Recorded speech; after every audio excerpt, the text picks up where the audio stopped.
الى من يهم الامر.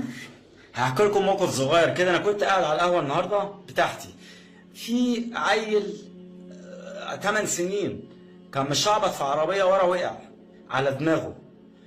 شلته حافي، اقسم بربي حافي، وسبت تليفوني وفلوسي وكل حاجه حافي، وخدته رحت مستشفى قريه البرانيه، مستشفى الرحمه، مستشفى صغيره امكانياتها مش قد كده. ادوا له حقنه والواد عمال يرجع عليا. خدته ورحت اشمون، خدته ورحت اشمون وانا ما اعرفوش. خدته ورحت اشمون. فين في اشمون بقى؟ تخيل، مستشفى الامير العام، من اكبر مستشفيات اشمون. دخلته حطيته على الترول، مخ واعصاب، بكل برود وكل هدوء. مفيش مخ واعصاب. اعملوا له اشعه، مفيش اشعه مقطعيه هنا. الواد بيموت. وديه اليوم الواحد، عينيا وديته اكبر مستشفى في اشمون، رقم واحد اليوم الواحد. حطيته على الترول، جات لي بنوته صغيره كده بتاع يجي 20 سنه تمسك ايده، لو سمحت يا ابله احنا عايزين نعمل له اشاعه مقطعيه. مفيش اشاعه مقطعيه. طب يبقى هاتي لي دكتور مخ واعصاب. مش موجود دكتور مخ واعصاب اصلا، مش موجود في المستشفى مخ واعصاب. طب نعمل ايه؟ شلت الواد وانا ما اعرفوش، وطلع من القريه اللي جنبنا من طاليا. شلت الواد، عملت له اشاعه مقطعيه بره.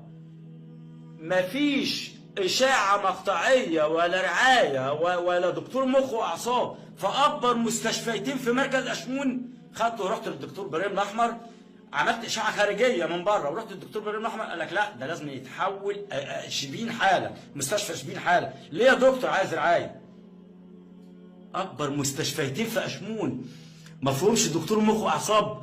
اكبر مستشفيتين في اشمون ما فيهمش دكتور مخ واعصاب. انا لا هحاسبن ولا هتكلم عشان الموضوع ما يتطورش واقول كلام مش هو. بس ده لو ابن انا لا قدر الله كنت هذبح نفسي على اي حد خلقه ربنا. انما ده عيل انا شايله وحافي، اقسم بالله لفيت اشمون حافي على رجلي، حافي مش لابس شبشب وانا ما اعرفوش. مستشفى الاميري ما فيهاش مخ واعصاب، ما فيهاش اشعه مقطعيه. مستشفى اليوم الواحد، اكبر مستشفى في اشمون مصروف عليها ملايين، ما فيهاش مخ واعصاب، ما فيهاش اشعه مقطعيه. الواد اتحول لشبين يا عيني، والله اعلم هيموت ولا مش هيموت، ما اعرفش وانا ما اعرفوش. اهله جولي عند ابراهيم الاحمر وانا ما اعرفوش. مش هحاسبن ولا اعمل، بس دول اكبر مستشفيتين في اشمون. ازاي يحصل كده؟ ازاي عيل هيموت مني وبكل برود ما فيش مخ واعصاب؟ اشعه مقطعيه ما فيش اشعه مقطعيه. عوض علينا ربنا.